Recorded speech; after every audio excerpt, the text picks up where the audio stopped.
Hi hello అండి, అందరికీ good morning friends. ఈరోజు వచ్చి మనం వంకాయ ఫ్రై అయితే ప్రిపేర్ చేస్తున్నాను. టేస్ట్ మాత్రం చాలా బాగుండిద్దండి.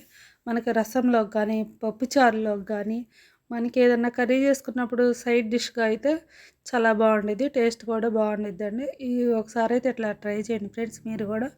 ఇప్పుడైతే మిక్సీ జార్ అయితే తీసుకుంటున్నాను. నేను మిక్సీ జార్ తీసుకొని ధనియాలు అయితే ఒక స్పూన్ నిండా తీసుకుంటున్నాను. పచ్చివేనండి, మనం ఈ ఫ్రై చేయని అవసరం లేదు. ఒక జీలకర్ర కూడా పావు టీ స్పూన్ వేసుకొని మనం తినే శనగపప్పు ఉండిద్ది కదా, ఆ శనగపప్పు అయితే ఒక 6 స్పూన్లు అయితే వేసుకుంటున్నాను నేను.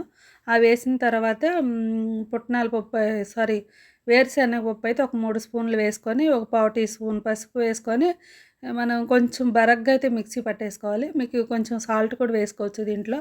నేనైతే ఎండుమిరపకాయలు అయితే ఒక 8 ఎండుమిరపకాయలు తీసుకొని ఇట్లా కూడా ఈ ఎండుమిరపకాయలు కూడా మనకి మెత్తగా పొడి చేయని అవసరం లేదు. కొంచెం ఇట్లా బరగ్గా ఉంటేనే బాగుండిద్ది.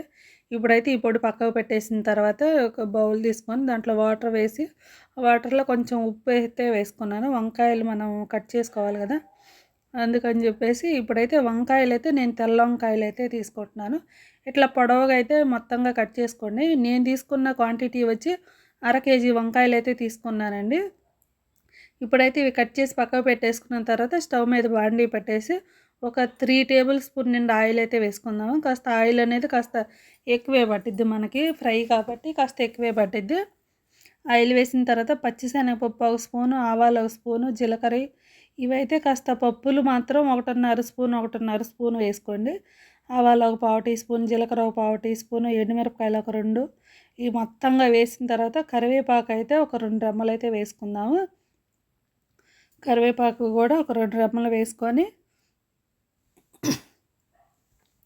మంచి కలర్ వచ్చిన తర్వాత నేను ఒక తెల్లగడ్డ అంతా ఒకటంతా తీసుకున్నాను ఫ్రెండ్స్. తెల్లగడ్డ వేసిన తర్వాత మనకి ఎక్కువ ఫ్రై చేయకూడదు. తెల్లగడ్డ వేసిన ఒక నిమిషానికే వంకాయ ముక్కలు అయితే వేసుకోవాలి. తెల్లగడ్డ మనకి మంచి కలర్ అయితే రానవసరం లేదు. తెల్లగడ్డ వేయంగానే వంకాయ ముక్కలు వేసేసుకోండి, కొంచెం కలిపేసి. ఇప్పుడైతే పసుపు కొంచెం సాల్ట్ కూడా వేసుకోవాలి. నేను సాల్ట్ వేసిన క్లిప్ అయితే మిస్ అయింది ఫ్రెండ్స్. మీరైతే కొంచెం సాల్ట్ అయితే ఒక పావు టీ స్పూన్ సాల్ట్ వేసుకోండి. వేసుకున్న తర్వాత ఇట్లా ఫ్రై చేసుకోవాలి. పసుపు సాల్ట్ వేసి ఇట్లా ఫ్రై చేసుకున్న తర్వాత మూత పెట్టేసి కాసేపు అయితే మగ్గనివ్వాలండి.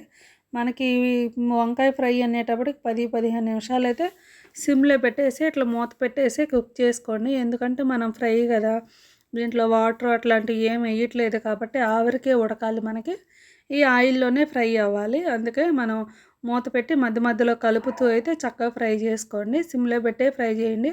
పప్పులు చూసారు కదా ఎంత బాగా కనిపిస్తున్నాయో, తినేటప్పుడు కూడా అంతే బాగుంటాయండి, చాలా బాగుంటాయి. ఇప్పుడైతే ఇట్లా మూత పెట్టేసి మళ్ళీ కుక్ చేసుకోండి. ఉప్పు సరిపోకపోతే ఉప్పు మళ్ళీ వేసుకోండి ఫ్రెండ్స్. ఉప్పు మాత్రం మీ టేస్ట్కి తగ్గట్టు అయితే చూసి అయితే వేసుకోండి. ఆల్మోస్ట్ మనకి వంకాయలు కూడా కాస్త బాగా మెత్తపడిపోయినాయి, కలర్ కూడా మారింది కదా. ఇప్పుడైతే మనం తీసుకున్న పప్పుల పొడి ఉంది కదా, ఆ పొడి అయితే వేసుకుందాము.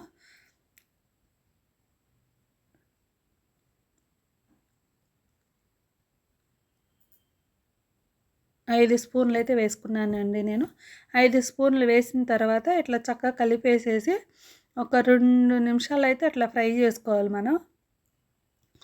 మనం వేసినవన్నీ పచ్చివే కాబట్టి ఒక 2 నిమిషాలు ఫ్రై చేసుకున్న తర్వాత ఇట్లా మూత పెట్టేసి కాస్త ఫ్రై చేసుకున్న తర్వాత అయితే మనకి వంకాయ ఫ్రై అనేది రెడీ అయిపోయింది. టేస్ట్ మాత్రం చాలా బాగుండిద్దండి పప్పుచారులోకి. అట్లయితే చేసుకోండి. ఇప్పుడైతే మన కర్రీ అనేది ఫ్రై అనేది రెడీ అయిపోయింది. ఇంక స్టవ్ ఆపేసిన తర్వాత వేరే బౌల్లోకి అయితే తీసుకుంటున్నాను. ఫ్రెండ్స్, మన ఛానల్ ఎవరన్నా కొత్తగా చూస్తుంటే సబ్స్క్రైబ్ చేసుకొని వీడియో మాత్రం తప్పకుండా లైక్ చేయండి ఫ్రెండ్స్.